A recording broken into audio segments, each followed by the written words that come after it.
Bom dia, flor do dia! Para quem não me conhece, meu nome é Amaury, professor de Física alto, forte e musculoso, e vamos brincar de Física! Na aula de hoje nós vamos dar sequência ao nosso aprendizado sobre conteúdos de ótica. Hoje nós vamos estudar a reflexão da luz. O objetivo dessa aula é a gente aprender fenômenos de reflexão da luz, reflexão total, entre outras coisas, para que a gente possa fazer o estudo futuramente, na próxima videoaula, das lentes esféricas. Nós já vimos espelhos esféricos e com o advento de refração a gente consegue ver lentes esféricas, e o estudo analítico dos dois casos vão ser tipo muito parecido, igualzinho, e a gente faz uma videoaula só com essa parte de estudo analítico das duas. Então bora dali, vem comigo estudar a refração. Então vamos lá, refração da luz, a gente pode observar vários exemplozinhos aí. A gente vê um desvio da luz quando ela passa de um meio para outro, lembrando que são meios transparentes, né? Transparente, translúcido, que a gente viu essa definição no que diz respeito a meios ópticos. Então aqui a gente tem alguns meios transparentes, a gente consegue observar que a luz tem aquela desviadazinha na sua trajetória, que causa a impressão de que o canudo está quebrado, por exemplo, ok? Então, refração é um fenômeno óptico, certo? Que ocorre quando a luz atravessa a superfície de separação de dois meios diferentes. Então a gente tem o ar e o vidro. Quando a luz vem e dá-lhe, ó, tudum, ela sofreu um desvio. A gente tende a chamar de refração esse desvio, mas aí eu vou tentar dar uma corrigidazinha nesse pensamento posteriormente, ok? Então os raios luminosos, ao passarem de um meio óptico para outro, meio diferente, eles mudam de direção. Não necessariamente sempre muda de direção, mas há uma mudança de direção. O porquê rola essa mudança de direção? Porque a velocidade de propagação da luz no vazio, no vácuo, é de 300 mil km por segundo. Já a velocidade de propagação da luz, ela depende do meio. Então na água ela tem um valor bem maior, né? Bem menor, aliás, de 225 mil km por segundo, e no vidro ainda menor. Ou seja, quando a gente tem uma refração da luz é quando a gente tem uma mudança de meio e, consequentemente, uma mudança na velocidade de propagação, que é quem provoca esse desvio que a gente observa ou que a gente observou nas imagens anteriores. Então, refração da luz é um fenômeno óptico que ocorre quando uma onda se propaga num determinado meio e é transferida para outro, certo? Onde a velocidade de propagação é diferente. Então, foca muito nessa parte da mudança na velocidade de propagação, porque sempre que há uma mudança de meio, há uma mudança na velocidade de propagação de uma onda. E é isso que provoca, por exemplo, esse desvio ou essa mudança de sentido no caso de uma onda luminosa. Refringência é uma resistência que o meio oferece à passagem da luz. Então vamos ficar atento a esse lance de refringência, é um conceito muito importante. Então quando a gente tem um meio mais refringente, é um meio mais denso, e a velocidade da luz lá vai ser menor. Consequentemente, a gente vai ter uma mudança no comprimento de onda para menor. Onde a velocidade é menor, o comprimento de onda é menor. Onde a velocidade é maior, o comprimento de onda é maior. Então também tenha isso em mente, vamos ficar atento a esse tipo de coisa. Já nos meios menos refringentes, são meios menos densos, onde a velocidade vai ser maior. Então lembra dessa história ali que está escrito lá em cima. Resistência do meio. Então um meio mais denso exerce maior resistência. Um meio menos denso exerce menor resistência. Tá claro o que eu estou falando? Então, quanto mais denso, mais refringente. Quanto menos denso, menos refringente. Já a velocidade, né? Se ele é menos denso, menos resistência, maior velocidade. Então, menos refringente, mais velocidade na luz. Mais refringente, menos velocidade na luz. E o comprimento de onda, ele segue a velocidade. Se a velocidade é maior, o comprimento de onda é maior. Se a velocidade é menor, o comprimento de onda é menor. Falou legal? Então, vamos dar sequência. Aqui a gente tem a refração da luz. Então a luz passando de um meio menos para um meio mais refringente, o que vai acontecer? Como ele está passando para um meio que é mais refringente, a densidade vai ser maior, a velocidade vai ser menor. Então isso vai fazer com que ela se aproxime da normal, porque houve uma redução na sua velocidade. Essa redução na velocidade está associada à densidade do meio, que é um meio mais denso, e isso causa um desvio de aproximação. Essa é a parte que vocês têm que ter em mente. Sempre que ela muda de meio, muda de velocidade. Então, nesse caso, nós tivemos uma mudança na direção e ela aproximou da normal. Beleza? Então, a gente vai ter aqui, ó, um caso dela aí de um meio mais refringente para um meio menos refringente. Então, agora o que a gente vai ter? A gente vai ter um desvio que vai ser diferente, vai ser um desvio de afastamento. Por quê? Porque ela está saindo de um meio mais denso para um menos denso. Então a velocidade de propagação dela vai aumentar. Ela se propaga mais rápido no meio menos denso. Então, como ela aumenta a sua velocidade de propagação, ela acaba indo para mais longe da normal. Então lembra, quando ela sai de um meio mais denso para o menos denso, ou seja, mais refringente para o menos refringente, afasta da normal. Quando sai de um menos refringente para o mais refringente, aproxima da normal. Eu gosto de pensar com água e ar, certo? Então se sai do ar para a água, aproxima da normal. Se sai da água para o ar, afasta da normal. Lembra que o ar é menos denso que a água, então é do menos refringente para o mais refringente, aproxima. Já do mais refringente para o menos refringente, afasta. Beleza? E um caso que vocês têm que ficar atento é quando ele incide perpendicular. Observa aqui, ó, na imagem ele está incidendo na perpendicular. Não vai ter um desvio. Aqui mais um exemplozinho, ó. Por que o lápis parece partido quando está praticamente imerso? Porque observa na imagenzinha a luz saindo de dentro da água, a luz refletida pelo lápis, e sofrendo um desvio ao passar para o ar e chegando nos olhos do rapaz. A gente, quando olha, tem a impressão de que está enxergando a propagação retilínea da luz, então a gente tem a impressão de que está quebrado esse lápis. Mas é a luz que sofreu o desvio e não o lápis que se quebrou. Entenderam? Observa aqui, ó. Aê! Então, na verdade, o que nós temos é um desvio na propagação da luz. E a gente, ao observar, tem essa ilusão de ótica de que o lápis quebrou. Ok, crianças? Aqui, ó. Cuidado, gente! Ó, ao lançar uma moeda na piscina, por exemplo, você olha para o fundo da piscina, você tem a impressão de que o fundo está mais próximo. Ou seja, você olhou para a piscina, da beira da piscina, você pensa assim, pô, essa piscina é bem rasa. Você mergulha e ela é funda. Por que isso acontece? Por causa dessa refração da luz, houve um desvio na trajetória da luz, o que causa a impressão de que o fundo está mais próximo, mas na verdade ele está mais lá embaixo, certo? Que é o que acontece, por exemplo, com um pescador aqui. Se quiseres usar a lança, deves apontá-la para um local exato onde está o peixe? Não. Por que a gente não deve colocar no local exato onde está o peixe? Porque ele se encontra a um ponto um pouco mais abaixo. A gente vê naquele ponto por causa da refração da luz. É como o fundo da piscina, que você pensa que é mais rasa. Então, nesse caso, a gente não pode jogar onde está vendo o peixe, tem que jogar um ponto mais no fundo, porque você está vendo ele um pouco mais para cima, por causa do desvio da trajetória e do desvio da luz. Ok? Para a gente poder equacionar isso, a gente poder fazer contas com esse material, com essa parte do conhecimento da física, nós precisamos determinar, conceitualizar, na verdade, um índice de refração. Índice de refração absoluto, que a gente vai usar a letra N ou Ni, certo? De 1/2 para determinada luz monocromática, é a razão entre a velocidade da luz no vácuo e a velocidade da luz no meio, certo? Então a gente tem ali N igual a C sobre V. Lembrando que o valor dessa velocidade da luz no vácuo é um valor constante, que é C, sempre 3 vezes 10 a menos 8. E a velocidade da luz no meio vai variar de acordo com o índice de refração, então de acordo com a refringência.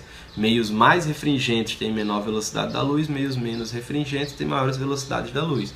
Então pensa comigo, como o índice de refração é inversamente proporcional à velocidade da luz, onde é mais rápido o índice é menor, onde é mais lento o índice é maior. Então a gente teria um limite para esse índice de refração que seria o valor 1. Porque a velocidade limite da luz seria a velocidade da luz no vácuo, que é o próprio C, ok? Então a gente não pode ter um valor inferior a 1, tipo 0,5 você não vai encontrar, porque 0,5 seria a velocidade da luz no meio, ser o dobro da velocidade da luz no ar. Repetindo, a velocidade da luz no meio seria o dobro da velocidade da luz no vácuo, e a gente não consegue o dobro da velocidade da luz no vácuo para ter um índice de 0,5. Então esse índice vai ter sempre um valor maior que 1. Tá claro, crianças? Certo? Ela é uma unidade adimensional, porque nós estamos determinando ela dividindo velocidade por velocidade, então você não vai escrever uma unidade, você escreve apenas o valor numérico. Índice de refração 1, 2, 2,5, 4, 5, 3, sempre valores maior que 1 e não tem unidade, ele é adimensional, porque determinamos ele dividindo velocidade por velocidade. Ok, crianças? Tá claro? Então, na primeira lei ela é bem bobinha, é tipo lei da reflexão, onde a primeira é mais uma lei assim para dizer assim, as condições que você precisa para trabalhar com esse conteúdo, que seria o raio incidente, o raio refratado, a normal e a superfície de separação S permanecerem ao mesmo plano. Ou seja, a primeira lei da refração apenas diz que você tem que ter todos os raios e o meio, a superfície de separação, todos coplanares. Então é apenas um tipo, tem que ser assim, senão não vai dar certo, ok? Já a segunda lei não é uma expressão matemática, É a segunda lei da refração, conhecida também como lei de Snell-Descartes, que diz que N1 vezes o seno de I é igual a N2 vezes o seno de R. Então vamos lá, N1 é o índice de refração do meio 1, N2 é o índice de refração do meio 2, certo? Então seno de I é o seno do ângulo de incidência, seno de R é o seno do ângulo de refração. Então para determinar aqui, por meio da lei de Snell, eu posso determinar tanto o índice de refração do meio 1 quanto o índice de refração do meio 2, desde que eu tenha aí valores do ângulo de incidência e ângulo de refração e um dos dois índices de refrações. Posso determinar o seno desses ângulos, né? E assim, consequentemente, identificar qual seria o ângulo de refração e de incidência. Então é uma equação que é muito útil nesse aspecto. Tem uma matemáticazinha um pouco mais chata? Tem, vai ter funções seno, então vai ter um pouco de trigonometria, mas também é legal saber que é uma função seno, porque a gente observa que ela é uma função crescente. Então o seno é uma função crescente no intervalo de 0 a 90 graus. Então, por ela ser uma função crescente, a gente vai observar que essa equação satisfaz aquele ângulo perpendicular. Se incidir na perpendicular, você está incidindo com I igual a zero. Seno de I é zero, vai ficar zero de um lado da equação. Isso força a ser zero do outro lado da equação e vai fazer com que você tenha apenas uma única solução, que é o ângulo de refração também ser zero. Então, se I é zero, a única solução matemática é R também ser zero. Mas eu dou uma ênfase isso em uma outra videoaula, para essa não ficar tão longa, porque a gente ainda quer falar sobre outros comportamentos da refração da luz, fibra ótica e miragem, então por isso eu não vou falar disso agora. Mas, matematicamente, ela tem várias aplicações. Ok? Então vamos dar uma olhadinha aqui, ó. Variação da velocidade da luz ao mudar de meio, em geral, altera a direção de propagação da luz. Então observa ali, tanto no GIFzinho, onde a gente tem um índice de refração de 1 e 1,5, então a gente observa até uma luz que se aproxima, mas eu quero que vocês prestem atenção nesses três quadrinhos aqui em cima, ó, os três quadrinhos, né, aqui em cima, esses três quadrinhos, nós vamos ter as velocidades de propagação da luz para a água, para o vidro e para o diamante. Então em cima a gente tem o mesmo ângulo de incidência, que é 60, mas embaixo eu vou ter 40 graus como ângulo de refração para a água, 35 graus como ângulo de refração para o vidro e 21 graus como ângulo de refração para o diamante. Observa que ele aproximou mais no diamante porque tem um índice de refração maior, e aproximou menos na água porque teria um índice de refração menor. E, consequentemente, onde tem maior índice de refração, a gente tem menor velocidade, que é o caso do último caso do diamante. Ó, a velocidade é apenas 125 mil km por segundo. Enquanto que na água, a gente tem um índice de refração de 1,33 e uma velocidade de propagação de 225 km por segundo. Certo, crianças? Então, o desvio é maior de acordo com o índice de refração. Quem tem maior índice de refração vai, consequentemente, ter um maior desvio. Certo? Então, como esse desvio ele vai ser de quê? De aproximação da normal, sempre que ele sai de um meio menos refringente para um mais refringente. Quando ele estiver saindo de um meio mais refringente para um menos refringente, ele se afasta da normal. Então vai existir um ângulo limite para que tenha refração, certo? Não dá para a gente ter uma refração com um ângulo maior do que 90 graus. Se o ângulo é superior a 90 graus, ele volta para o mesmo meio. Ao voltar para o mesmo meio, não mudando de meio, você não tem refração, você vai ter reflexão. E aí a gente tem um ângulo limite para causar esse ângulo de refração de 90 graus. Eu espero que vocês consigam entender. Observa na imagem, aquele ângulo I é o ângulo limite, então o ângulo de refração foi de 90 graus. Acima disso, você não tem mais uma refração, você tem reflexão total. Então observa aqui, ó, o ângulo limite, joguei no limite, ele saiu lá, bonitão, ó, de lá para cá e de cá para lá, reversibilidade dos raios luminosos. Ok? Então observa aqui, nesse ponto que eu estou marcando nesse instante, pronto, vocês vão ver que a partir dali eu não vou ter mais refração, eu vou ter só reflexão total, porque ali fica maior do que o ângulo limite da refração, então você só obtém reflexão total. Então a gente tem a partir daquele ponto apenas reflexão total. Observa também nas imagens, olha, à medida que eu estou aumentando o ângulo de incidência, vai aumentando o ângulo de refração, até que eu atinja o ângulo limite, que está nessa imagem aqui. Então qualquer aumento que eu der no ângulo de incidência aqui, ó, ele vai fazer com que eu tenha apenas reflexão. Não tem mais refração, é apenas reflexão total. Ok, meus amores? Então vamos ver algumas aplicações no nosso cotidiano. Essa aqui é a parte mais interessante, que a gente sabe que a prova adora explorar coisas que estão presentes no nosso cotidiano. Então eu tenho como exemplo aqui um exemplo maravilhoso, que é o da fibra ótica. Fibra ótica, que são esses fiozinhos, às vezes mais finos do que um fio de cabelo, por onde a gente consegue transmitir um sinal de luz.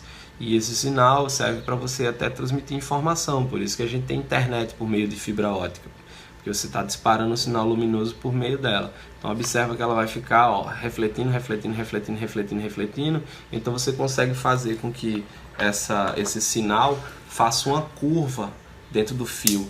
Seria como você transportar luz dentro de um fio. É um fio que transporta luz, fazendo uso de reflexão total, claro, que foi o que a gente acabou de ver. Então, funcionamento, a gente tem várias partes numa fibra ótica: núcleo, casca, ar. Esse é um modelo mais simplificado, mas a gente teria núcleo, casca, bainha, ar. Teria mais algumas coisas revestindo ela, mas nessa fórmula, saindo do ar para o núcleo, eu estou saindo de um meio menos refringente para um mais refringente. Então essa luz se aproxima da normal. Ao sofrer a aproximação, ela vai incidir na superfície de separação núcleo-casca, também um meio mais refringente para um menos refringente, ela vai afastar da normal. Só que quando ela atingir a superfície de separação entre a casca e o ar, ela atingiu com um ângulo superior ao ângulo limite. Então ela vai sofrer reflexão total. Ao sofrer reflexão total, aí agora ela vai incidir na superfície de separação casca-núcleo, e agora ela está indo de um meio menos para um mais, ela aproxima da normal. Então se você perceber, ela aproxima da normal quando entra, aí ela afasta da normal, afasta e sofre reflexão total. Aí vai aproxima, afasta, aproxima, afasta, aproxima, afasta, reflexão total, de novo aproxima, afasta, reflexão total, aproxima, afasta, reflexão total, aproxima, afasta, reflexão total, e você vai fazer com que a luz faça esse caminho dentro da fibra ótica. Então se você tiver a luz batendo assim aqui dentro, você consegue fazer a luz dar a volta aqui na sua mão. Então você faz um pulso luminoso completar círculos. Então por isso que é tão importante, tão útil esse conceito de fibra ótica. Também é utilizado esse conceito de reflexão total para explicar a miragem. Observa nessa imagem, o cara está olhando, ele vê o reflexo do cacto. Às vezes o pessoal não entende que miragem não é uma ilusão, sabe, assim, do tipo uma alucinação. Como observa nessa imagem aqui em cima, se você observar com carinho, você vai ver que parece que está molhada a superfície, né?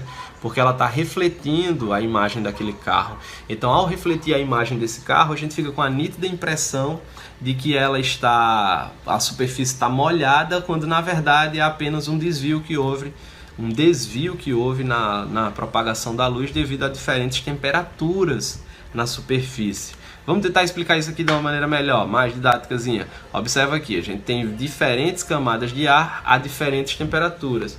Então, se eu tenho diferentes camadas de ar com diferentes temperaturas, eu acabo por ter diferentes densidades nessas camadas de ar.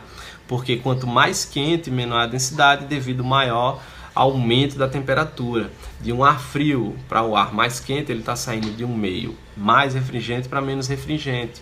Do ar quente para um mais quente, ele está saindo de um meio mais refringente para um menos refringente. Do ar mais quente para o ar muito quente, ele está saindo de um meio mais refringente para o menos refringente, só que agora ele conseguiu obter a reflexão total.